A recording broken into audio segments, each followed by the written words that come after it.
नमस्कार, स्वागत आहे माझ्या चॅनलवर. तर आज मी स्कॅल्पिंग स्ट्रॅटेजी डिस्कस करणार आहे. तर स्कॅल्पिंग म्हणजे काय? तर जे ट्रेडर्स मार्केटमध्ये रेग्युलर ट्रेडिंग करतात त्यांना तर स्कॅल्पिंग म्हणजे काय हे माहितीच असेल. बट जे बिगनर्स ट्रेडर्स आहे त्यांच्यासाठी मी एक शॉर्टमध्ये स्कॅल्पिंग म्हणजे काय ते सांगते. स्कॅल्पिंग म्हणजे खूप कमी वेळेमध्ये एखाद्या ट्रेडमध्ये होल्ड करणं, क्विकली बाय आणि सेल करणं आणि एक छोटे-छोटे प्रॉफिट घेऊन त्या ट्रेडमधून बाहेर पडणं. अशा ट्रेडिंगला आपण स्कॅल्पिंग ट्रेडिंग म्हणतो. स्कॅल्पिंग ट्रेडिंगमध्ये आपण मल्टिपल ट्रेड्सही पंच करू शकतो. अशा स्कॅल्पिंग ट्रेडिंगसाठी मी एक आज स्ट्रॅटेजी डिस्कस करणार आहे. तर या स्कॅल्पिंगबद्दल आपण स्क्रीनवर डिस्कस करूया. तर आपण जी स्कॅल्पिंग स्ट्रॅटेजी पाहणार आहोत त्या अगोदर आपण जे या स्ट्रॅटेजीचे रूल्स आहेत ते एकदा समजून घेऊया. फर्स्ट रूल म्हणजे सेगमेंट. आपण ज्या सेगमेंटमध्ये ही स्ट्रॅटेजी यूज करणार आहोत ती म्हणजे ऑप्शन. आपण ज्या इंडेक्समध्ये ट्रेड करतो, निफ्टी 50 असो, निफ्टी बँक, सेन्सेक्स या फिन निफ्टी, तुम्ही कुठल्याही इंडेक्समध्ये ट्रेड करत असाल तर त्या इंडेक्समध्ये तुम्ही या स्ट्रॅटेजी यूज करू शकता. बट इक्विटीमध्ये ही स्ट्रॅटेजी अप्लाय नाही करायची, फक्त ऑप्शनमध्येच ट्रेड करायचं असल्यामुळे तुम्ही इंडेक्समध्येच ही स्ट्रॅटेजी यूज करू शकता. कारण आपल्याला एक फास्ट मुवमेंट पकडायची असते, तर इंडेक्समध्ये त्या मुवमेंट आपल्याला पाहायला मिळतात. आणि सेकंड रूल म्हणजे टाईम फ्रेम आपण जो यूज करणार आहे तो म्हणजे 3 मिनिट्स. तर थर्ड जे रूल्स आहेत ते म्हणजे इंडिकेटर. आपण जे इंडिकेटर यूज करणार आहोत ते म्हणजे 10 EMA. आपण ज्या इंडिकेटरचा वापर करणार आहे ते म्हणजे 10 EMA एक्सपोनेन्शियल मूव्हिंग ॲव्हरेज. ते कसे ॲड करायचे ते आपण नंतर बघूयाच. फोर्थ रूल आहे स्क्रिप्ट. आपण ज्या स्क्रिप्ट यूज करणार आहोत ती म्हणजे ॲट द मनी प्राईज. जी स्ट्राईक प्राईज आपल्याला सिलेक्ट करायची आहे ती कशी चेक करायची तेही आपण एकदा पुढं बघूया. तर फिफ्थ रूल आहे green candle should touch 10 EMA upward cutting. आपण जेव्हा चार्टवर बघूया त्यावेळेस एक्सप्लेन करेलच मी. आणि जे खाली जे दिले आहे ते जेव्हा जी 10 EMA कॅन्डलला टच करेल तेव्हा ती लाईन कशी असायला पाहिजे ते इथं मी दाखवलेलं आहे. तर तुम्ही एकदा या स्क्रीन वर लिहिले मी ते सगळ्या गोष्टी लिहून काढू शकता किंवा एक स्क्रीनशॉटही घेऊ शकता. जेणेकरून जेव्हा तुम्ही या स्ट्रॅटेजी अप्लाय करता त्यावेळेस सगळे रूल्स तुमच्यासमोर असायला पाहिजेत. चला तर मग आपण चार्टवर एकदा बघूया. तर मी जे इंडेक्स ॲड केले आहे ते म्हणजे निफ्टी 50. तुम्ही कुठल्याही इंडेक्समध्ये या स्ट्रॅटेजीला बॅक टेस्ट करून बघू शकता. तर सगळ्यात अगोदर आपल्याला मॉर्निंगमध्ये काय चेक करायचं, ज्यावेळेस 9:50ला मार्केट ओपन होतं त्यावेळेस आपल्याला कुठल्या साईडला ट्रेड पंच करायचं हे माहीत असले पाहिजे. ज्यावेळेस मार्केट ओपन होतं त्यावेळेस गॅप डाऊन होत आहे की गॅप अप ओपन होत आहे, म्हणजे आपल्याला मार्केटचा ट्रेंड आयडेंटिफाय करायचा आहे. जर मार्केटचा ट्रेंड निगेटिव्ह असेल तर आपल्याला PE साईडचा ट्रेड प्लॅन करायचा आहे. जर पॉझिटिव्ह असेल तर CE साईड ट्रेड प्लॅन करायचा आहे. तर या गोष्टी अगोदर चेक करून झाल्या तर त्यानंतर आपण 2 स्क्रीन ॲड करायच्या. म्हणजे आपल्याला 2 चार्ट बघायचे. तर एका साईडला इंडेक्स वॉच करायचा आहे आणि एका साईडला आपण जी स्क्रिप्ट ॲड करणार आहोत ती स्क्रिप्ट वॉच करायची. त्या स्क्रिप्टला आपण वॉच करूनच आपला ट्रेड पंच करणार आहोत. 30 तारखेचाच जो डेटा आहे तो चेक करतोय. ट्रेंड हा नेगेटिव्ह होता कारण गॅपडाऊन ओपनिंग झाली. तर त्यावेळेस जी प्राईज आहे तीच प्राईज आपण जी स्ट्राईक प्राईज आहे तीच ॲड करायची आहे. लाईव्ह प्राईज काय होती 24,000, तर तीच स्ट्राईक प्राईज आपण ॲड करायची आहे. आपण PE साईड ट्रेड घेतो आहे कारण मार्केट हे नेगेटिव्ह आहे. तर आपण जो टाईम फ्रेम सिलेक्ट करणार आहोत तो म्हणजे 3 मिनिट्स. आपण 3 मिनटाच्या टाईम फ्रेमवरच ट्रेड घेणार आहोत. बरेचसे लोक 1 मिनटाच्या चार्टवरही स्कॅल्पिंग करतात. बट मी 3 मिनटं आहेत त्याच टाईम फ्रेम मला योग्य वाटतो, म्हणून मी जो स्कॅल्पिंग करते ते 3 मिनटाच्या टाईम फ्रेमवर करते. ॲक्युरेसी मला चांगली वाटली या 3 मिनटाच्या चार्टवर. तर त्यानंतर काय करायचं, इंडिकेटर्स ॲड करायचं. आपण जे इंडिकेटर्स यूज करणार आहोत ते म्हणजे exponential moving average EMA. Simple indicator सेक्शनमध्ये EMA एवढंच लिहायचं आहे. तर खाली येऊन जातं मूव्हिंग ॲव्हरेज एक्सपोनेन्शियल. एकच वेळेस टच करायचे कारण आपल्याला एकच मूव्हिंग ॲव्हरेज पाहिजे. तर या मूव्हिंग ॲव्हरेज आपल्याला काही सेटिंग करायचे. तर सेटिंगमध्ये जायचं आहे. त्यानंतर 9 अगोदर लेंथमध्ये 9 लिहिलेलं असतं ते आपल्याला कट करायचं आणि तिथे ॲड करायचं आणि स्टाईलमध्ये फक्त आपल्याला जे कलर जो हवा आहे तो तुम्ही ॲड करू शकता. मी ब्लॅक ॲड करते आहे. सिम्पल एवढंच सेटिंग करायचं, बाकी वेगळं काही सेटिंग चेंज नाही करायचं, जसं आहे तसं ठेवायचं. बट फक्त लेंथ आणि स्टाईल जो मला कलर जो पाहिजे तोच. त्यानंतर ओके करायचे. तर आपली बघू शकता आपली जी EMA आहे ती ॲड झाली आहे. त्यानंतर काय बघायचं, ज्यावेळेस मार्केट ओपन होतं आपल्याला एक ज्यावेळेस अपवर्ड कटिंग मिळेल त्यावेळेस त्या जी 10 day EMAला कॅन्डल टच असेल ती कॅन्डल ग्रीन असायला हवी आणि ती कॅन्डल जी क्लोजिंग आहे ती बुलिश असायला म्हणजे स्ट्रॉंग असायला पाहिजे.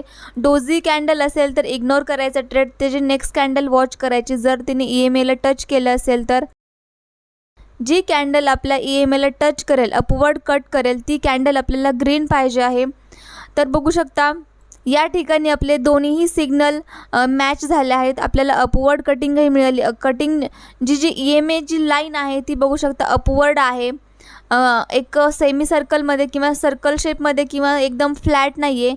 आपली जी कटिंग कॅन्डल आहे ती बघू शकता एकदम स्ट्रेट लाईनमध्ये आहे आणि जी कॅन्डल टच झाली आहे आपल्या EMAला ती कॅन्डल ही ग्रीन आहे आणि क्लोजिंग ही चांगली आहे, खूप जास्त वीक नाही आहे आणि डोझीही म्हणता येणार नाही आहे. डोझी कॅन्डल हे अशा प्रकारचे असतात, या कॅन्डलला डोझी म्हणतात. तर ही कॅन्डल जी आहे ती बुलिशही आहे, क्लोजिंगही चांगली आहे आणि EMA जी कटिंग जी आहे ती अपवर्ड आहे. तर आपले जे हे सिग्नल आहेत दोन्हीही मॅच झाले आहेत. त्यानंतर ट्रेड पंच कुठे करायचा, एंट्री आणि एक्झिट कशी करायची आता हे बघूया आपण.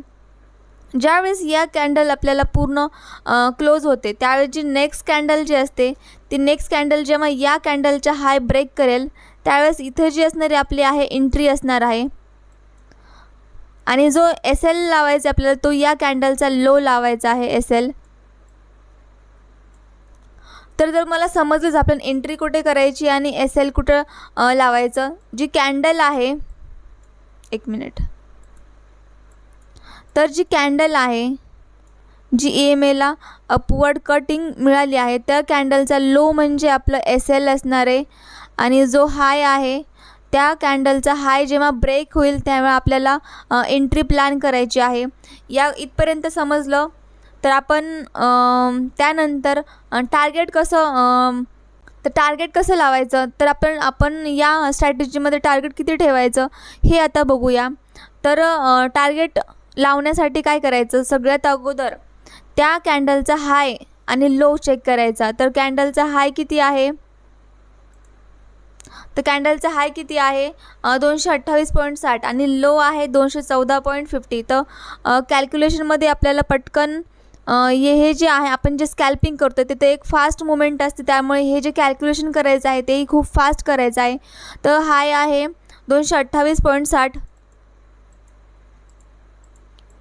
आणि लो आहे 214.50 214.50.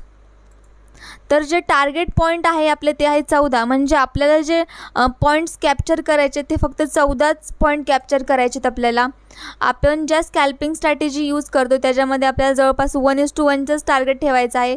कारण आपण स्कॅल्पिंग करतो आहे तर स्कॅल्पिंगमध्ये आपल्याला जो ट्रेड एक 5 ते 6 मिनटांमध्येच आपल्याला ट्रेड हा एक्झिट करायचा असतो.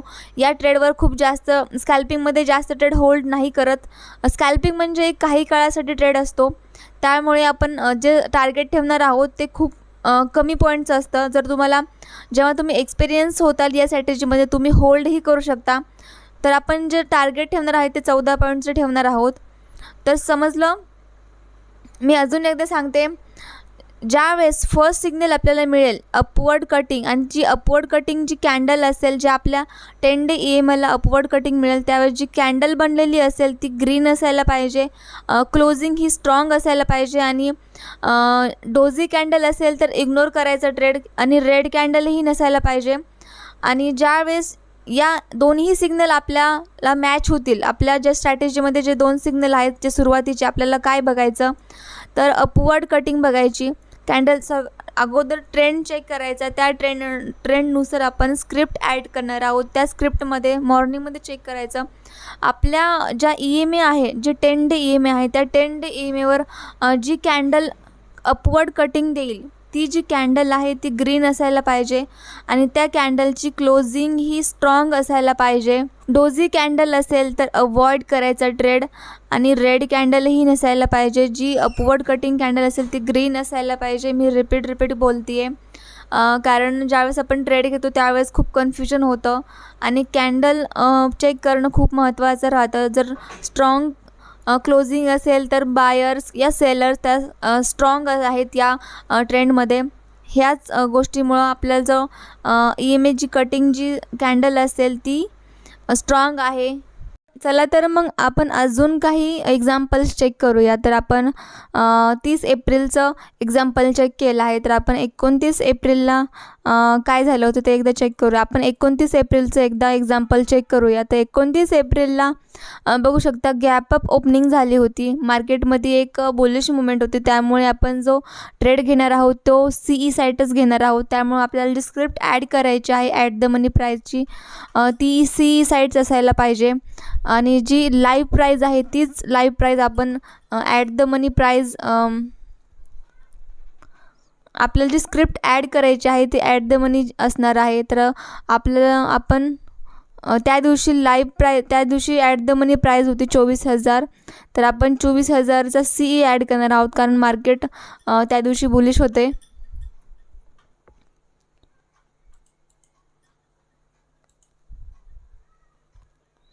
निफ्टीचा 24,000चा CE आपण चेक करणार आहोत 29 एप्रिलचा कारण 29 एप्रिलला मार्केट बुलिश होते. स्ट्रॉंग मुवमेंट होती मार्केटमध्ये. गॅप अप ओपनिंग झाली होती. त्यामुळे आपण जो ट्रेड पाहणार आहोत जो ट्रेड पंच करणार जर त्या दिवशी आपल्याला ही स्ट्रॅटेजी आपण माहीत असते आपल्याला जर स्कॅल्पिंग करायची असते तर आपण त्या दिवशी काय केलं असतं तर या गोष्टी आपण चेक करतो आहे. तर त्या दिवशी मार्केटमध्ये गॅप अप ओपनिंग झाली होती. बघू शकता मार्केटच्या 3 मिनटाची कॅन्डल खूप मोठी आहे पण ते जी आपल्या 10 डे EMAला अपवर्ड कटही मिळाला आहे. बट जो कट आहे तो थोडासा सर्कलमध्ये दिसतो आहे.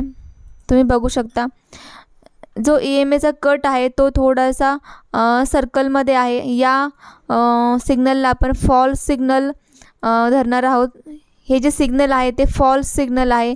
जरी मार्केटनी इथून अपसाईड मुवमेंट दिली असेल तरी आपल्यासाठी हे सिग्नल फॉल्स आहे. त्यामुळे आपण इथे हा जो ट्रेड आहे तो इग्नोर करणार आहोत. त्यामुळे आपण नेक्स्ट कॅन्डल चेक करायची. तर नेक्स्ट कॅन्डलनी आपल्या EMAला टच केलेच नाही तर आपण नेक्स्ट कॅन्डल वॉच करूया. ही रेड कॅन्डल आहे. रेड कॅन्डल आपल्या सेटअपमध्ये अलाउड नाही आहे. आपण जो ट्रेड घेणार आहोत तो आपल्या ग्रीन कॅन्डल चेक करूनच घेणार आहोत. तर बघू शकता नेक्स्ट कॅन्डलनी आपल्या EMAला टच केले आणि क्लोजिंग ही खूप चांगली दिली आणि जी कॅन्डल आहे ती बुलिश कॅन्डल आहे. ह्याला बुलिश इंगल्फिंग कॅन्डलही म्हणतात. तर ह्या दोन्हीही आपले जे EMAची लाईन आहे तीही बघू शकता अपवर्ड कट आहे आणि जी कॅन्डलची क्लोजिंग स्ट्रॉंग आहे. बुलिश कॅन्डल आहे. जे सगळं जे आपले रूल्स आहेत ते पूर्ण या सेटअपमध्ये इथे बसतात. तर त्यामुळे आपण जी एंट्री एक्झिक्यूट करणार आहोत ती या कॅन्डलच्या हायच्या आसपास करणार आहोत आणि SL जे लावणार आहोत ते या कॅन्डलच्या लोला लावणार आहोत. आणि जे टार्गेट कसे काढायचे तेही मी सांगितलं आहे तरी अजून एकदा मी सांगते. आपण स्कॅल्पिंग करतोय तर या सगळ्या गोष्टी फास्ट करता आल्या पाहिजेत कारण स्कॅल्पिंगमध्ये एक छोटीशी मुवमेंट पकडायची असते आपल्याला. त्यामुळे जे कॅल्क्युलेशन असणार आहे ते खूप फास्ट असणार आहे. ज्यावेळेस ह्या कॅन्डलची क्लोजिंग असेल त्यावेळेस आपलं हे सगळं कॅल्क्युलेशन तयार असलं पाहिजे. तर या कॅन्डलचा हाय आहे 253 मायनस आणि जो लो आहे तो आहे 234. थोडं जास्त आहे पण मी एक राऊंडमध्ये धरते आहे. तर आपले जे पॉईंट्स येतात ते 19 पॉईंट येतात. तर आपल्याला या ट्रेडमध्ये 19 पॉईंट कॅच करायचे आहेत. त्याच्यापेक्षा जास्तच मिळालेत बट आपण सुरुवातीला बिगनर्स लेवलला एवढेच टार्गेट ठेवायचं आहे. जास्त टार्गेट नाही ठेवायचं. जेव्हा तुम्ही या स्ट्रॅटेजीमध्ये 3 महिने 6 महिने वर्क करताल तुमच्या एक्सपिरियन्समध्ये वाढ होईल त्यावेळेस तुम्ही तुमचे SL ट्रेल करू शकता. टार्गेटही वाढू शकता. बघू शकता इथे जर तुम्ही ट्रेल केलं असतं आपला जर एक्सपिरियन्स जेव्हा वाढेल इथे जर तुम्ही ट्रेल केलं असतं तर एक महिनाभराचा ट्रेड एकाच आपल्याला ट्रेडमध्ये भेटला असता कारण जे रिटर्न्स या ट्रेडमध्ये मिळाले ते जास्तच असणार आहेत. आपण एकदा कॅल्क्युलेट करून घेऊया. आपल्या कॅन्डलचा जे हाय होता ओके आणि एस एल या कॅन्डलचे लो होते, तर बघू शकता आपल्याला किती जवळपास 1:8 या 9च्या आसपास आपल्याला या ट्रेडमध्ये रिस्क रिवॉर्ड भेटला असता. हा जो रिस्क रिवॉर्ड आहे, एवढा रिवॉर्ड करण्यासाठी जे स्विंग ट्रेडर असतात त्यांना 1-2 महिना वेट करावं लागतं. अशा स्कॅल्पिंगमध्ये आपण जर एवढं पॉईंट्स एवढं रिस्क रिवॉर्ड आपण जर कॅच केला, तर महिन्याचे 2-3 जरी आपल्याला असे ट्रेड मिळाले तर बाकीचे दिवस तुम्हाला ट्रेडिंग करायचीही गरज पडणार नाही. स्ट्रॅटेजी खूप यूजफुल आहे, खूप प्रॉफिटेबल आहे. तुम्ही फक्त फॉलो करा रेग्युलर. माझे जे रूल्स आहेत ते व्यवस्थित चेक करा. व्हिडिओमध्ये काही समजलं नसेल तर काही डाऊट्स असतील तर व्हिडिओ अजून एकदा चेक करा, अजून एकदा बघू शकता. खूप सिंपल सेटअप आहे, एवढं काही कॉम्प्लिकेशन नाही आहेत या सेटअपमध्ये की काही समजणार नाही असं कुठल्या गोष्टी नाही आहेत. मी रिपीट सगळ्या गोष्टी तुम्हाला सांगितल्यात. तर आजचा व्हिडिओ आपण इथेच क्लोज करत आहोत. ही स्ट्रॅटेजीबद्दल तुम्हाला काही डाऊट्स असतील तर कमेंटमध्ये नक्की विचारा, आणि स्ट्रॅटेजी आवडली असेल तर नक्की सांगा. तुम्ही 3 महिने किंवा 6 महिने या स्ट्रॅटेजीवर काम करा, यूज करून बघा, तुम्हाला रिझल्ट नक्की पाहायला मिळतील. जर या व्हिडिओवर मला 100 लाईक्स मिळाले तर मी स्वतः जो लाईव्ह ट्रेड केला आहे या स्ट्रॅटेजीवर तो तुमच्याशी मी नक्की शेअर करेल. तर स्ट्रॅटेजी आवडली असेल तर लाईक करा, चॅनलला सबस्क्राईब केलं नसेल तर सबस्क्राईब करा. तर आजच्यासाठी व्हिडिओ आपण इथेच क्लोज करत आहोत.